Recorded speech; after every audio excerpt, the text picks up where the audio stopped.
नमस्कार मित्रों, मैं डॉक्टर कृति साहित्य कृति के यूट्यूब चैनल पर आपका बहुत बहुत स्वागत करती हूँ। आज की इस वीडियो में पढ़ेंगे पुनीत कुमार राय जी की वस्तुनिष्ठ हिंदी पुस्तक से महत्वपूर्ण द्विवेदी युग के कुछ काव्य प्रवृत्तियों को, महत्वपूर्ण द्विवेदी युग के काव्य की विशेषताओं को और कुछ महत्वपूर्ण काव्य पंक्तियों को जो द्विवेदी युग के अंतर्गत कवियों ने लिखी थी और परीक्षा के लिए बहुत महत्वपूर्ण है। तो आइए हम देखेंगे। अबला जीवन हाय तुम्हारी यही कहानी, आंचल में है दूध और आंखों में पानी। कई बार ये परीक्षाओं में पूछी गई है पंक्तियां और किसकी है तो मैथिली शरण गुप्त जी की है, जो क्या लिखते हैं कि अबला जीवन हाय तुम्हारी यही कहानी, आंचल में है दूध और आंखों में पानी। किसकी है? मैथिली शरण गुप्त जी की। वही किस कृति को मैथिली शरण गुप्त जी ने अतुकांत छंद में लिखा है? तो अतुकांत छंद में मेघनाथ वध को लिखा है मैथिली शरण गुप्त जी ने। कौन सी रचना? मेघनाथ वध को। पंडित रामचंद्र शुक्ल का काव्य संग्रह किस नाम से छपा? तो हृदय का मधुर बहार के नाम से छपा था रामचंद्र शुक्ल का काव्य संग्रह। किस नाम से? हृदय का मधुर बहार, शुक्ल जी का। वही लाइट ऑफ एशिया का बुद्ध चरित, बहुत बार ये वाली रचना पूछी गई है कि लाइट ऑफ एशिया का बुद्ध चरित नाम से ब्रज भाषा में अनुवाद किसने किया? तो याद रखिएगा, आचार्य शुक्ल जी ने अनुवाद किया था लाइट ऑफ एशिया का बुद्ध चरित के नाम से। किस भाषा में? तो ब्रज भाषा में अनुवाद किया है शुक्ल जी ने। आगे बढ़ने से पहले मैं आप सबसे विनम्र निवेदन करना चाहती हूँ कि यदि आप चैनल पर पहली बार आ रहे हो तो चैनल को ज़रूर से सब्सक्राइब कर ले, क्योंकि मैं आपको अपनी वीडियो के माध्यम से वस्तुनिष्ठ प्रश्नों को, जो कि आपकी बहुत सारी हिंदी साहित्य से संबंधित परीक्षाओं के लिए उपयोगी है, उन सभी को लगातार कराती आई हूँ और आगे भी कराती रहूँगी। तो यदि पहली बार चैनल पर आए हैं तो ज़रूर से सब्सक्राइब कर लीजिएगा, ताकि इस प्रकार की वीडियोज़ आपको बराबर मिलती रहे और आपकी परीक्षा की तैयारी बहुत अच्छे से हो पाए। और लोगों के साथ भी शेयर कीजिए ताकि चैनल को सबका सपोर्ट मिल सके, सभी विद्यार्थियों तक मेरी मेहनत पहुंच पाए। जैसा कि मैं देख पाती हूँ बहुत सारे विद्यार्थी चैनल को बहुत पसंद करते हैं, वीडियोस को देखते हैं पर उसे सब्सक्राइब नहीं करते। तो प्लीज चैनल को जरूर से सपोर्ट करें, इसे सब्सक्राइब करें, बेल आइकन को प्रेस कर दीजिएगा इसी प्रकार के आपके विषय से संबंधित, आपकी परीक्षा से संबंधित महत्वपूर्ण प्रश्नों को पढ़ने के लिए। तो चलिए हम आगे चलेंगे, देखेंगे आचार्य शुक्ल की कविताओं का प्रमुख विषय क्या है। तो प्रकृति चित्रण, शुक्ल जी की कविताओं का क्या प्रमुख विषय रहा है? प्रकृति चित्रण रहा है। वहीं पोप के एसे ऑन क्रिटिसिज्म का समालोचना दर्श, किस नाम से? समालोचना के दर्श के नाम से पोप के एसे ऑन क्रिटिसिज्म का ब्रज भाषा में किसने काव्यानुवाद किया? तो जगन्नाथ दास रत्नाकर ने अनुवाद किया था समालोचना दर्श के नाम से, जो कि पोप के एसे ऑन क्रिटिसिज्म का अनुवाद थी। और ये किसमें? ब्रज भाषा में समालोचना दर्श लिखा था जगन्नाथ दास रत्नाकर ने। श्रीधर पाठक ने एकांतवासी योगी, एकांतवासी योगी किसकी लिखी है रचना है? तो श्रीधर पाठक की है। तो श्रीधर पाठक ने एकांतवासी योगी की रचना खड़ी बोली में किस ढंग पर लिखी है? तो लावनी या ख्याल शैली के ढंग पर लिखी है यह रचना एकांतवासी योगी। शैली पूछी जाती है परीक्षा में, ध्यान रखिएगा। तो लावनी या ख्याल के ढंग पर यह लिखी रचना है जो कि खड़ी बोली में है। एकांतवासी योगी श्रीधर पाठक की रचना है। आचार्य शुक्ल ने हिंदी साहित्य में सच्चे स्वच्छंदतावाद का प्रवर्तक किसे माना है? तो श्रीधर पाठक को ही शुक्ल जी ने हिंदी साहित्य में सच्चे स्वच्छंदतावाद का प्रवर्तक माना है। किसे? श्रीधर पाठक को। अगला है, जब पंडितों की काव्य भाषा स्थिर होकर उत्तरोत्तर आगे बढ़ती हुई लोक भाषा से दूर पड़ जाती है और जनता के हृदय पर प्रभाव डालने की उसकी शक्ति क्षीण होने लगती है, तब शिष्ट समुदाय लोक भाषा का सहारा लेकर अपनी काव्य परंपरा में नया जीवन डालता है।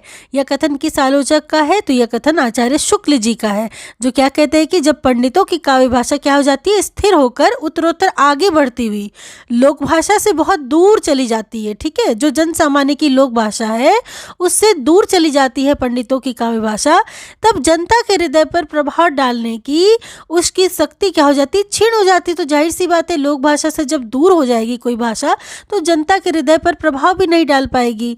तब शिष्ट समुदाय लोक भाषा का सहारा लेकर अपनी काव्य परंपरा में नया जीवन डालते हैं। यह कथन किसका है? तो आचार्य शुक्ल जी का है। आगे है, चार डग हमने भरे तो क्या किया, है पड़ा मैदान कोसों का अभी, मौलवी ऐसा ना होगा एक भी, खूब उर्दू जो ना होवे जानता।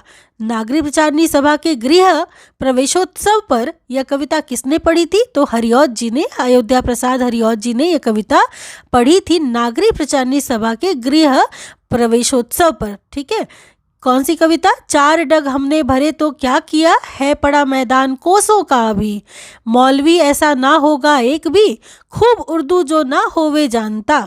हरिऔध की पंक्तियां हैं। वही रूपोद्यान प्रफुल्ल प्राय कलिका राकेंदु बिंबान्ना तनवंगी कलहासिनी सुरसिका क्रीड़ा कला पुत्तली, यह पंक्तियां किसकी है? यह पंक्तियां हरिऔध जी की है। क्या कहते हैं? रूपोद्यान प्रफुल्ल प्राय कलिका राकेंदु बिंबान्ना तनवंगी कलहासिनी सुरसिका क्रीड़ा कला पुत्तली, हरिऔध जी की पंक्तियां हैं। वहीं क्यों पले पीस कर किसी को तू है बहुत पालिसी बुरी तेरी, कहते हैं कि क्यों पले पीस कर किसी को तू है बहुत पालिसी बुरी तेरी, हम रहे चाहते पटाना ही पेट तुझसे पटी नहीं मेरी, यह पंक्तियां किसकी है? हरिऔध जी की है, जो कहते हैं कि हम रहे चाहते पटाना ही पेट तुझसे पटी नहीं मेरी, हरिऔध जी की पंक्तियां हैं। वही नागरी तेरी यह दशा अयोध्या का विलाप, ये कविता किसकी है? तो ये दोनों कविता है महावीर प्रसाद द्विवेदी जी की। कौन कौन सी? नागरी तेरी यह दशा और अयोध्या का विलाप, महावीर प्रसाद द्विवेदी जी की कविताएं हैं। वही श्री युक्त नागरी विहारी दशा तिहारी होवे विषाद मन माही अतीव भारी, यह पंक्तियां किसकी है? तो यह महावीर प्रसाद द्विवेदी जी की पंक्तियां, जो कहते हैं श्री युक्त नागरी विहारी दशा तिहारी होवे विषाद मन माही अतीव भारी। वही मैथिली शरण गुप्त कृत 2 महाकाव्य हैं। मैथिली शरण गुप्त जी ने 2 महाकाव्य लिखा। कौन कौन से? साकेत और द्वापर। कौन कौन से? साकेत और द्वापर मैथिली शरण गुप्त जी का 2 महाकाव्य है। वही मैथिली शरण गुप्त कृत साकेत के किस सर्ग में उर्मिला का वियोग वर्णन है? तो साकेत किसके लिए प्रसिद्ध है? उर्मिला के वियोग वर्णन के लिए प्रसिद्ध है। और 9वें और 10वें सर्ग में, कौन से सर्ग में? 9वें तथा 10वें सर्ग में उर्मिला का वियोग वर्णन किया गया है साकेत में, जो कि मैथिली शरण गुप्त की रचना है साकेत। वही गुप्त जी की प्रतिभा की सबसे बड़ी विशेषता है कालानुसरण की क्षमता, अर्थात उत्तरोत्तर बदलती हुई भावनाओं और काव्य प्रणालियों को ग्रहण करते चलने की शक्ति। यह मैथिली शरण गुप्त के संदर्भ में कथन किसका है? तो आचार्य शुक्ल जी का है, जो मैथिली शरण गुप्त जी के संदर्भ में कहते हैं कि गुप्त जी की प्रतिभा की सबसे बड़ी विशेषता क्या है? तो कालानुसरण की क्षमता। ठीक है, आगे देखेंगे। गुप्त जी वास्तव में सामंजस्यवादी कवि हैं, प्रतिक्रिया का प्रदर्शन करने वाले अथवा मद में घूमने वाले कवि नहीं है। कौन? गुप्त जी। सब प्रकार की उच्चता से प्रभावित होने वाला हृदय उन्हें प्राप्त है। प्राचीन के प्रति पूज्य भाव और नवीन के प्रति उत्साह दोनों इनमें है। यह कथन किसका है? तो यह आचार्य शुक्ल जी का कथन है, जो क्या कहते हैं कि गुप्त जी वास्तव में सामंजस्यवादी कवि है। यहीं से आप इसको ट्रिक करके याद रखिएगा। और साथ साथ ये भी है कि प्राचीन के प्रति पूज्य भाव और नवीन के प्रति उत्साह दोनों गुप्त जी में देखा गया है। शुक्ल जी ऐसा कहते हैं। वही वंदने तू भी भली बनी, बहुत बार ये पंक्तियां पूछी गई है, ध्यान रखिएगा। वंदने तू भी भली बनी पाई मैंने आज बुझी में अपनी चाह घनी, ये पंक्तियां किसकी है? तो ये पंक्तियां मैथिली शरण गुप्त जी की है। वही उपेक्षिता उर्मिला की साहित्य में प्रतिष्ठा किस कवि ने की है? तो मैथिली शरण गुप्त जी पहले ऐसे कवि थे जिन्होंने उर्मिला की विरह वर्णन पर अपनी रचना की साकेत। तो उपेक्षिता उर्मिला को साहित्य में प्रतिष्ठित किया किसने? मैथिली शरण गुप्त जी ने। वहीं आचार्य शुक्ल जी ने गुप्त जी की रचनाओं की कितनी अवस्थाएं लक्षित की है? तो 3 अवस्थाएं लक्षित की है गुप्त जी की रचनाओं के। किसने? शुक्ल जी ने। वही गोल्ड स्मिथ के हर्मिट, जिसे एकांतवासी योगी के रूप में प्रस्तुत किया है किसने? श्रीधर पाठक जी ने।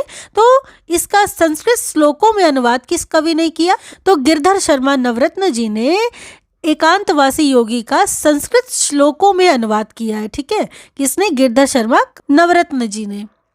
वही माघ के शिशुपाल वध, शिशुपाल वध किसकी रचना है? माघ की रचना है। तो शिशुपाल वध के 2 सर्गों का अनुवाद हिंदी माघ के नाम से किस कवि ने किया है? तो गिरधर शर्मा 2 सर्गों का अनुवाद हिंदी माघ के नाम से किया है गिरधर शर्मा नवरत्न जी ने। अगला देखेंगे, मृगी दुख मोचन किसकी रचना है? तो मृगी दुख मोचन रचना है पंडित लोचन प्रसाद पांडे जी की। मृगी दुख मोचन, लोचन प्रसाद पांडे, मोचन लोचन ऐसे करके ट्रिक्स आप याद रखिएगा। अगला है नए मन का स्वागत 1910 ईस्वी। वही नवीन संवत्सर का स्वागत 1967 ईस्वी। आदि किसकी रचनाएं हैं? तो राय देवी प्रसाद पूर्ण जी की रचनाएं हैं नए मन का स्वागत और नवीन संवत्सर का स्वागत किसकी? राय देवी प्रसाद पूर्ण जी की। वहीं ईश गिरजा को छोड़ी ईशु गिरजा में जाए, यह पंक्तियां किसकी है? तो ये पंक्तियां है पंडित नाथूराम शर्मा शंकर जी की, जो कहते हैं ईश गिरिजा को छोड़ी ईशु गिरिजा में जाए। पंडित नाथूराम शर्मा शंकर है इसके रचयिता। वही तू है गगन विस्तीर्ण तो मैं एक तारा क्षुद्र हूँ, तू है महासागर अगम मैं एक धारा क्षुद्र हूँ। यह पंक्ति किसकी है? तो ये पंक्तियां है गया प्रसाद शुक्ल स्नेही जी की, जो क्या कहते हैं कि तू है गगन विस्तीर्ण तो मैं एक क्षुद्र तारा हूँ, तू है महासागर अगम मैं एक धारा क्षुद्र हूँ। गया प्रसाद शुक्ल स्नेही जी की पंक्तियां हैं। वही लाला भगवान दीन किस उपनाम से कविता करते थे? तो दीन के उपनाम से कविता करते थे लाला भगवान दीन। तो दीन से तो आप दिन को ट्रिक करके याद रख सकते हैं। लाला भगवान दीन उपनाम से कविता करते थे। वही दलित कुसुम वन विहंगम आश्वासन, ये किसकी कविता है? तो पंडित रूप नारायण पांडे जी की कविता है। दलित कुसुम वन विहंगम और आश्वासन किसकी? पंडित रूप नारायण पांडे जी की। वही कविता का विषय मनोरंजन एवं उपदेश जनक होना चाहिए। यमुना के किनारे केली कौतूहल का अद्भुत वर्णन बहुत हो चुका, न परकियाओं पर प्रबंध लिखने की कोई आवश्यकता है और न स्वकियाओं के गतागत की पहेली बुझाने की। ये पंक्तियां किसकी है? तो ये पंक्तियां है महावीर प्रसाद द्विवेदी जी की, जो क्या कहते हैं कि अब कविता का विषय मनोरंजन एवं उपदेश जनक होना चाहिए। यमुना के किनारे केली कौतूहल का अद्भुत वर्णन अब बहुत हो चुका है। अब ना तो स्वकियाओं पर निबंध लिखने प्रबंध लिखने की कोई आवश्यकता है और ना स्वकियाओं के गतागत की पहेली बुझाने की। महावीर प्रसाद द्विवेदी जी ऐसा कहते हैं और बहुत बार ये कथन पूछी गई है परीक्षाओं में, तो ध्यान रखिएगा। द्विवेदी युग में गद्य पद्य की भाषा खड़ी बोली हो गई, इसका श्रेय किसे है? तो इसका श्रेय है महावीर प्रसाद द्विवेदी जी को। तो द्विवेदी युग में गद्य पद्य की भाषा खड़ी बोली करने का श्रेय महावीर प्रसाद द्विवेदी जी को जाता है। वही मैथिली शरण गुप्त की पहली कविता कौन सी है? ये पूछा गया है बहुत बार कि मैथिली शरण गुप्त जी की पहली कविता का नाम क्या है? तो हेमंत नाम है, जो कि 1905 ईस्वी में सरस्वती में प्रकाशित हुई थी। हेमंत कविता जो कि मैथिली शरण गुप्त जी की पहली कविता है। वही मैथिली शरण गुप्त ने भारत भारती की रचना किस ग्रंथ की प्रतिक्रिया में की थी? तो मुसहास मद्दो जजे इस्लाम या मुसद्दसे हाली, ये जो रचना है इसी ग्रंथ की प्रतिक्रिया के रूप में मैथिली शरण गुप्त जी ने भारत भारती की रचना कब की थी? 1912 ईस्वी में। अगला है भारत दर्पण या मुसद्दसे कैफी। भारत दर्पण कहे या फिर मुसद्दसे कैफी किसकी रचना है? तो यह ब्रज मोहन दत्तात्रेय कैफी की रचना है, भारत दर्पण। अगला है मैथिली शरण गुप्त कृत साकेत में कितने सर्ग हैं? बहुत बार पूछा गया साकेत में कितने सर्ग हैं? तो 12 सर्ग हैं साकेत में। कितने? 12 सर्ग। वही 1908 ईस्वी में सरस्वती में भुजंग भूषण भट्टाचार्य के नाम से कवियों की उर्मिला विषयक उदासीनता शीर्षक लेख किसने लिखा था? तो महावीर प्रसाद द्विवेदी जी ने ही लिखा था। 1908 में सरस्वती में भुजंग भूषण भट्टाचार्य के नाम से कवियों की उर्मिला विषयक उदासीनता शीर्षक पर लेख किसने? महावीर प्रसाद द्विवेदी जी ने। वही मैथिली शरण गुप्त कृत यशोधरा, यशोधरा किसकी रचना है? मैथिली शरण गुप्त जी की रचना है। और ये किस प्रकार की रचना है? तो यह चंपू काव्य। बहुत बार ये भी परीक्षा में पूछी गई है कि यशोधरा कैसा काव्य है? तो चंपू काव्य है। अगले देखेंगे काबा और करबला किसकी रचना है? तो मैथिली शरण गुप्त जी की रचना है काबा और करबला। किसकी? मैथिली शरण गुप्त जी की। वही किस कवि ने अपने को कौटुंबिक कवि मात्र कहा है? तो मैथिली शरण गुप्त जी ने ही स्वयं को क्या कहा है? कौटुंबिक कवि मात्र। महावीर प्रसाद द्विवेदी की प्रेरणा एवं प्रोत्साहन से लिखने वाले कवि कौन कौन से हैं? तो देखिए कौन कौन से कवि हैं जिन्होंने महावीर प्रसाद द्विवेदी की प्रेरणा एवं प्रोत्साहन से लिखा।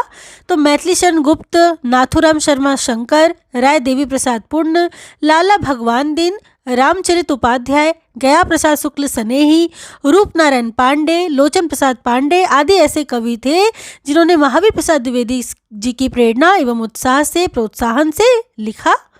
वही भारत प्रताप भानु उच्च उदयाचल से कोहरा कुबुद्धि का चिर हटता है, यह पंक्तियां किसकी है? तो ये पंक्तियां है जगन्नाथ दास रत्नाकर की, जो क्या कहते हैं कि भारत प्रताप भानु उच्च उदयाचल से कोहरा कुबुद्धि का चिर हटता है। जगन्नाथ दास रत्नाकर जी की पंक्तियां हैं। वही आचार्य शुक्ल जी ने श्रीधर पाठक के बाद स्वच्छंदतावाद का दूसरा कवि, पहला कवि तो श्रीधर पाठक ही है, दूसरे कवि किसे माना है? तो राम नरेश त्रिपाठी जी को दूसरा स्वच्छंदतावादी कवि मानने वाले कौन है? आचार्य शुक्ल जी। यानी पहले श्रीधर पाठक और दूसरे कौन है? राम नरेश त्रिपाठी जी स्वच्छंदतावादी कवि। अगला है जगत सच्चाई सार, किसकी रचना है? तो श्रीधर पाठक जी की रचना है जगत सच्चाई सार, श्रीधर पाठक। वही जगत है सच्चा तनिक न कच्चा, समझो बच्चा इसका भेद, यह पंक्तियां किसकी है? तो ये पंक्तियां हैं श्रीधर पाठक जी की। जगत सच्चाई सार, जगत को सच्चाई सार के बारे में पहले ही श्रीधर पाठक लिखे हैं, तो उसी में देखिए ये भी आप ट्रिक से याद रख सकते हैं कि इस प्रकार के शब्द श्रीधर पाठक ही प्रयोग करेंगे कि जगत है सच्चा तनिक न कच्चा, समझो बच्चा इसका भेद, श्रीधर पाठक की पंक्तियां हैं। अगला है प्रकृति यहाँ एकांत बैठी निज रूप संवारती, पल पल पलटती भेष क्षणिक छवि छिन छिन धारती, यह पंक्तियां किसकी है? तो पंक्तियां श्रीधर पाठक जी की है, जो क्या कहते हैं कि प्रकृति यहाँ एकांत बैठी निज रूप संवारती, पल पल पलटती भेष क्षणिक छवि छिन छिन धारती, श्रीधर पाठक जी की पंक्तियां हैं। वही श्रीधर पाठक की खड़ी बोली की प्रथम कविता कौन सी है? तो गुणवंत हेमंत है श्रीधर पाठक जी की खड़ी बोली की प्रथम कविता, कौन सी? गुणवंत हेमंत। वही पराधीन रहकर अपना सुख शोक ना कह सकता है, वह अपमान जगत में केवल पशु ही सह सकता है, यह पंक्तियां किसकी है? तो ये पंक्तियां राम नरेश त्रिपाठी जी की है, जो क्या कहते हैं कि पराधीन रहकर अपना सुख शोक ना कह सकता है, वह अपमान जगत में केवल पशु ही सह सकता है, यह राम नरेश त्रिपाठी जी की बहुत प्रसिद्ध पंक्तियां हैं। वही मैं आर्यों का आदर्श बताने आया, जन समुदाय धन को तुच्छ जताने आया, यह पंक्तियां किसकी है? तो पंक्तियां हैं मैथिली शरण गुप्त जी की, साकेत से ली गई पंक्तियां हैं, जिसमें वे कहते हैं कि मैं आर्यों का आदर्श बताने आया, जन सम्मुख धन को तुच्छ जताने आया, मैथिली शरण गुप्त जी की पंक्तियां हैं, साकेत से ली गई है। वही अनाथ 1917 ईस्वी की किसकी रचना है? तो सियाराम शरण गुप्त जी की रचना है अनाथ 1917 ईस्वी। अगला है राजा प्रजा का पात्र है, वह एक प्रतिनिधि मात्र है, यह पंक्तियां किसकी है? तो ये पंक्तियां है मैथिली शरण गुप्त जी की, जो क्या कहते हैं कि राजा प्रजा का पात्र है, वह एक प्रतिनिधि मात्र है, मैथिली शरण गुप्त जी की पंक्तियां हैं। अगला है चारू चंद्र की चंचल किरणें खेल रही हैं जलथल में, ये पंक्तियां किसकी है? तो ये पंक्तियां मैथिली शरण गुप्त जी की है, जो क्या कहते हैं कि चारू चंद्र की चंचल किरणें खेल रही हैं जलथल में, मैथिली शरण गुप्त जी की पंक्तियां हैं। वही स्वदेश संगीत किसकी रचना है? तो मैथिली शरण गुप्त जी की रचना है स्वदेश संगीत, किसकी रचना है? मैथिली शरण गुप्त जी की। अगला है सजे अभी साकेत बजे हाँ जय का डंका, रह न जाए अब कहीं किसी रावण की लंका, यह पंक्ति किसकी है? तो ये पंक्तियां है मैथिली शरण गुप्त जी की। आपको पता है साकेत महाकाव्य की रचना मैथिली शरण गुप्त जी ने लिखी है, तो इससे भी आप ट्रिक करके याद रख सकते हैं कि सजे अभी साकेत बजे हाँ जय का डंका, रह न जाए अब कहीं किसी रावण की लंका, मैथिली शरण गुप्त जी की पंक्तियां हैं। वही अगला है द्विवेदी युग के किस कवि को हरि गीतिका का बादशाह कहा जाता है या माना जाता है? तो मैथिली शरण गुप्त जी को हरि गीतिका का बादशाह माना जाता है। बहुत बार ये परीक्षा में प्रश्न पूछा गया है कि द्विवेदी युग के किस कवि को हरि गीतिका का बादशाह माना जाता है? तो मैथिली शरण गुप्त जी को। वही महावीर प्रसाद द्विवेदी और हिंदी नवजागरण किसकी पुस्तक है? तो रामविलास शर्मा जी की पुस्तक है महावीर प्रसाद द्विवेदी और हिंदी नवजागरण, रामविलास शर्मा। पांडे बंधु थे, पांडे बंधु कौन कौन थे? तो लोचन प्रसाद पांडे और मुकुटधर पांडे को पांडे बंधु के नाम से जाना जाता है। दो लोग थे, कौन कौन से? लोचन प्रसाद पांडे और मुकुटधर पांडे, पांडे बंधु के नाम से जाने जाते थे। वही हम कौन थे, क्या हो गए हैं और क्या होंगे अभी, आओ विचारे आज मिलकर यह समस्याएं सभी। तो ये पंक्तियां हैं मैथिली शरण गुप्त जी की, जो कि भारत भारती से ली गई है कि हम कौन थे, क्या हो गए हैं और क्या होंगे अभी, आओ विचारे आज मिलकर यह समस्याएं सभी, भारत भारती से ली गई पंक्तियां हैं मैथिली शरण गुप्त जी की। वही बंगला कवि माइकल मधुसूदन के मेघनाथ वध का काव्यानुवाद मैथिली शरण गुप्त ने किस उपनाम से किया?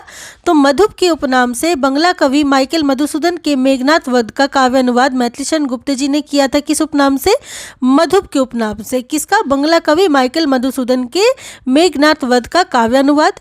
वही महाकाव्य दैत्य वंश के रचयिता कौन है? तो हरदयालु सिंह है दैत्य वंश के रचयिता, जो कि दैत्य वंश का एक महाकाव्य है। हरदयालु सिंह इसके रचयिता है दैत्य वंश के। वही रत्नाकर ने खड़ी बोली में कितने कवित्त लिखे हैं? तो 2 कवित्त लिखे हैं रत्नाकर ने। खड़ी बोली में कितने कवित्त? 2 कवित्त। वहीं अंग्रेजी राज के गुप्तचर विभाग में मैथिलीशरण गुप्त की किस कृति का अर्थ जनाना हिंदुस्तान समझा गया? तो भारत भारती को ही जनाना हिंदुस्तान समझा गया था अंग्रेजी राज के गुप्तचर विभाग में। ठीक है, किसे? भारत भारती को। भारत भारती मैथिलीशरण गुप्त की रचना है 1912 ईस्वी की। इसी को जनाना हिंदुस्तान के अर्थ में समझा गया था अंग्रेजी राज के गुप्तचर विभाग के द्वारा। वही किस कवि ने गांव गांव घर घर घूमकर रात रात भर घरों के पिछवाड़े बैठकर सोहर और विवाह गीतों को चुन चुनकर कविता कौमुदी में संकलित किया? तो रामनरेश त्रिपाठी की महत्वपूर्ण रचना है कविता कौमुदी। और कविता कौमुदी का वर्ण विषय क्या है कि रामनरेश त्रिपाठी जी ने गांव गांव घर घर घूमकर रात रात भर घरों के पिछवाड़े बैठकर सोहर और विवाह गीतों को चुनकर कविता कौमुदी में संकलित किया था। अगला है ग्राम गीतों के संकलन का पहला प्रयास किस कवि ने किया? तो रामनरेश त्रिपाठी जी ने ही कविता कौमुदी में ग्राम गीतों का पहला संकलन किया। पहला संकलन का प्रयास किया किसने? रामनरेश त्रिपाठी जी ने अपने कविता कौमुदी संकलन में। वही मैथिलीशरण गुप्त को किस कृति के आधार पर राष्ट्रकवि कहा जाता है? तो भारत भारती जो रचना है मैथिलीशरण गुप्त जी की, इसी के आधार पर मैथिलीशरण गुप्त को क्या कहा जाता है? राष्ट्रकवि कहा जाता है, भारत भारती के कारण। आगे देखेंगे आधुनिक काल में खड़ी बोली का प्रथम कवि किसे माना जाता है? तो श्रीधर पाठक को आधुनिक काल में खड़ी बोली का प्रथम कवि माना जाता है। किसे? श्रीधर पाठक को। वही धाराधर धावन शीर्षक से कालिदास कृत मेघदूत, कालिदास की रचना है मेघदूत।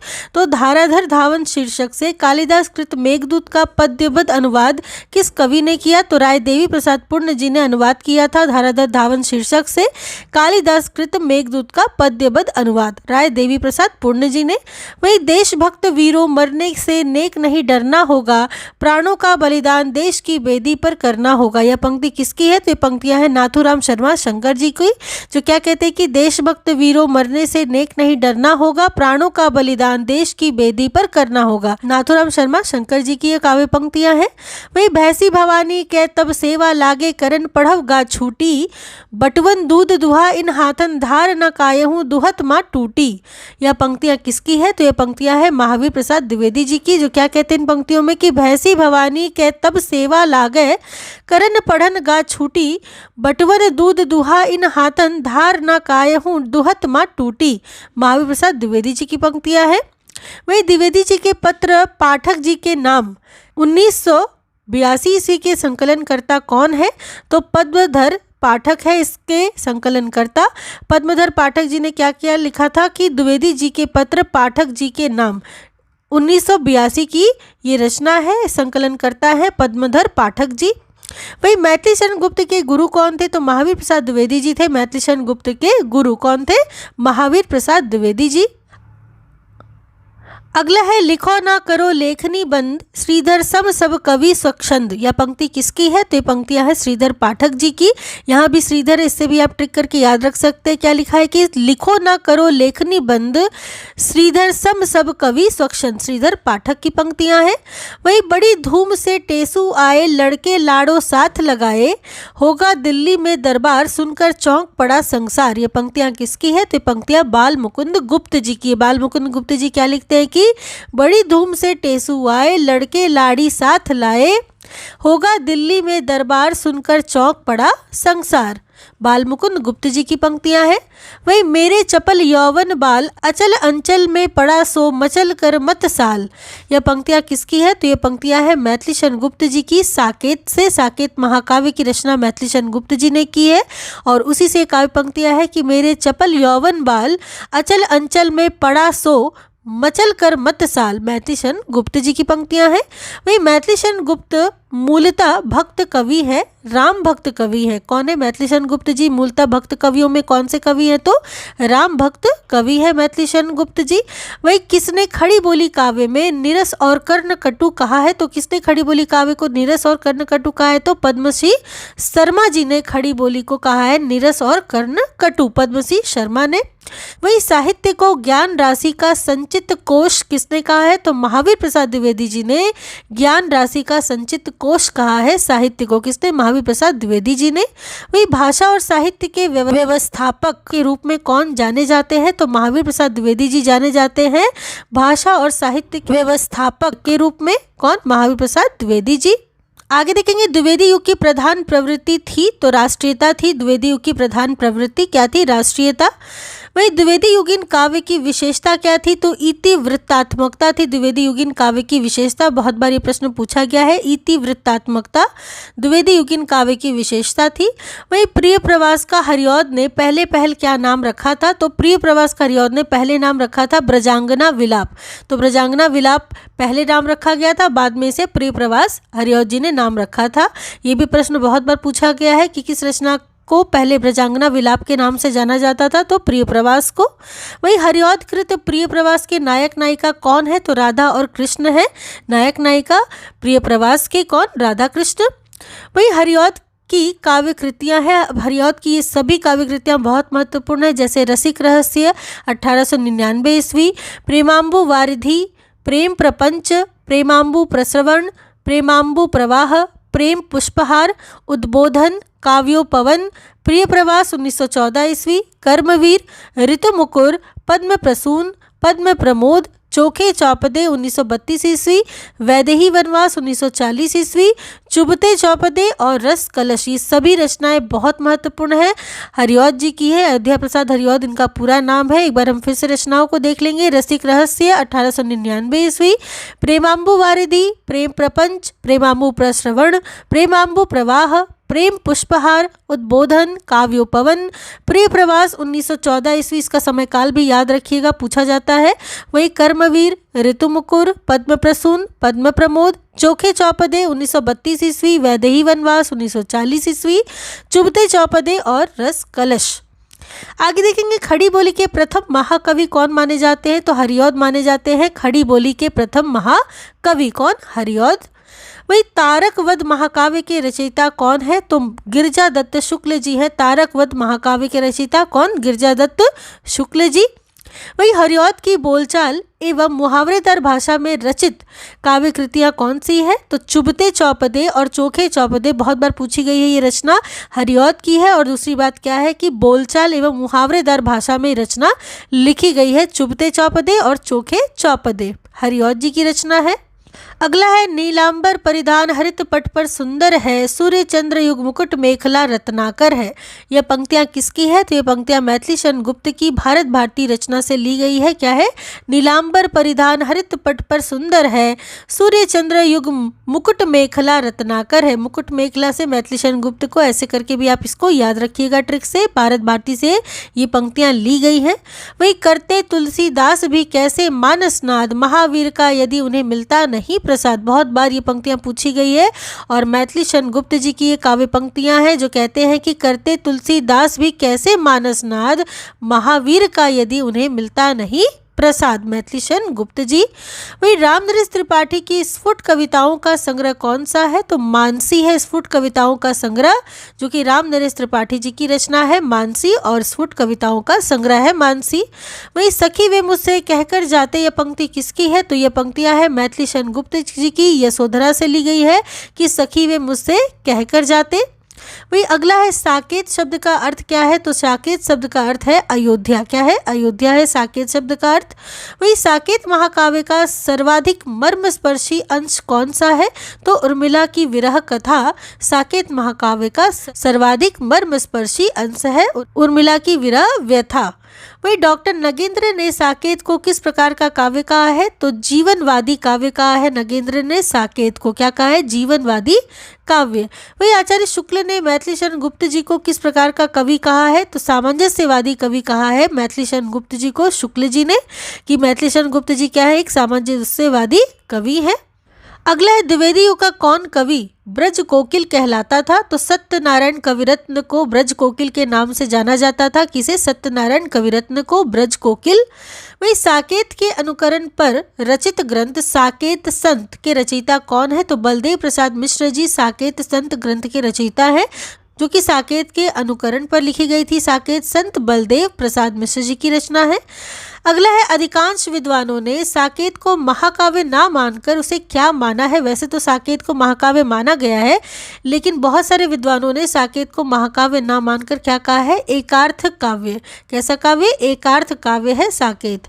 वही खड़ी बोली वहीं खड़ी और ब्रज भाषा के परस्पर द्वंद्व में ब्रज भाषा के समर्थक एक व्यक्ति ने धृष्ट आलोचक का उपनाम धारण कर आचार्य महावीर प्रसाद द्विवेदी की किस पुस्तक की बहुत ही गंदी आलोचना की थी?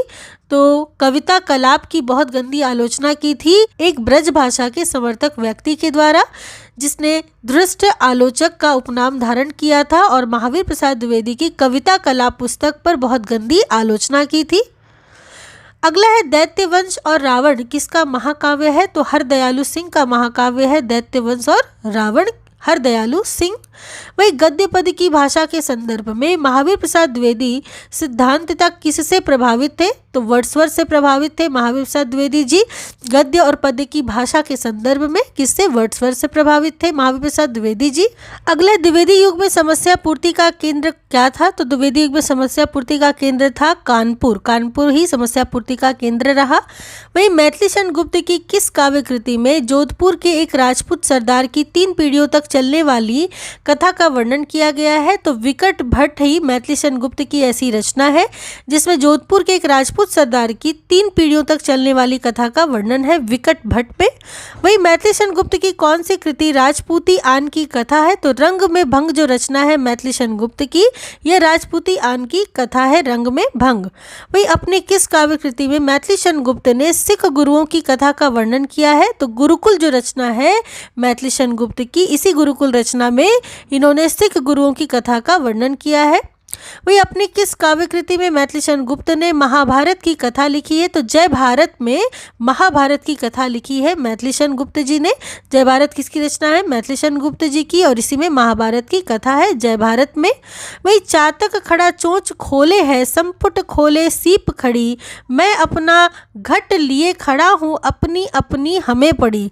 यह पंक्ति किसकी है? तो यह पंक्तियां हैं मैथिलीशरण गुप्त जी की, जो कि झंकार से ली गई है। झंकार काव्य कृति की ये पंक्तियां हैं कि चातक खड़ा चोंच खोले है संपुट खोले सीप खड़ी, मैं अपना घट लिए खड़ा हूँ अपनी अपनी हमें पड़ी। मैथिलीशरण गुप्त जी की झंकार से ली गई ये पंक्तियां हैं।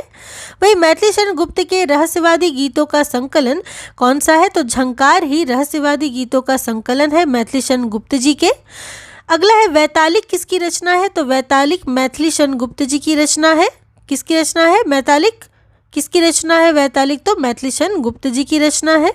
अगला है किस कवि ने काव्य की उपयोगिता को ध्यान में रखते हुए साहित्य में सरलता, असलियत और जोश पर बल दिया था? तो महावीर प्रसाद द्विवेदी जी ने काव्य की उपयोगिता को ध्यान में रखते हुए साहित्य में सरलता, असलियत और जोश पर बल दिया था महावीर प्रसाद द्विवेदी जी ने। वही रीतिकालीन श्रृंगार भावना का तीव्र विरोध किस युग में हुआ? किसका विरोध? रीतिकालीन श्रृंगार भावना का किस युग में तीव्र विरोध हुआ और नैतिकता को महत्व दिया गया? तो द्विवेदी युग में ही क्या हुआ था? रीतिकालीन श्रृंगार भावना का तीव्र विरोध किया गया तथा नैतिकता को महत्व दिया गया द्विवेदी युग में। वही स्वर्गीय वीणा किसकी काव्य कृति है? तो श्रीधर पाठक की काव्य कृति है स्वर्गीय वीणा। सुरम्य रूप रस राशि रंजिते विचित्र वर्णाभरणे कहाँ गई, अलौकिकानंद विधायनी महा कविंद्र कांते कविते अहो कहाँ। यह पंक्ति किसकी है? तो ये पंक्तियां हैं महावीर प्रसाद द्विवेदी जी की कविता के प्रति कविता से ली गई है कि क्या? सुरम्य रूप रस राशि रंजिते विचित्र वर्णाभरणे कहाँ गई, अलौकिकानंद विधायनी महा कविंद्र कांते कविते अहो कहाँ। महावीर प्रसाद द्विवेदी जी की काव्य पंक्तियां हैं कविता के प्रति कविता से ली गई है। वही बहुजन वन में है बने वृक्ष वानर से, मैं दूंगा अब आर्यत्व उन्हें निज कर से। यह काव्य पंक्तियां किसकी है? तो ये पंक्तियां हैं मैथिलीशरण गुप्त जी की साकेत से, जो कहते हैं कि बहुजन वन में है बने वृक्ष वानर से, मैं दूंगा अब आर्यत्व उन्हें निज कर से। मैथिलीशरण गुप्त जी की पंक्तियां हैं साकेत से। तो इस प्रकार आपने संपूर्ण द्विवेदी युग को पूरा पढ़कर वस्तुनिष्ठ प्रश्नों को, महत्वपूर्ण प्रश्नों को पूरा पढ़कर समाप्त कर लिया है, जो कि आपकी परीक्षा की दृष्टि से बहुत महत्वपूर्ण थे। इन सभी प्रश्नों को बहुत अच्छे से देखिएगा। अगली वीडियो में हम पढ़ेंगे छायावाद युग काव्यखंड को। तो तब तक के लिए चैनल के साथ इसी प्रकार से बने रहिए। चैनल को सपोर्ट करने के लिए इसे लाइक, शेयर और सब्सक्राइब जरूर कर लीजिए और लोगों के साथ शेयर कीजिए। तो चलिए मिलती हूँ एक अगली वीडियो में एक नई कक्षा के साथ। तब तक के लिए आप सबका बहुत बहुत धन्यवाद।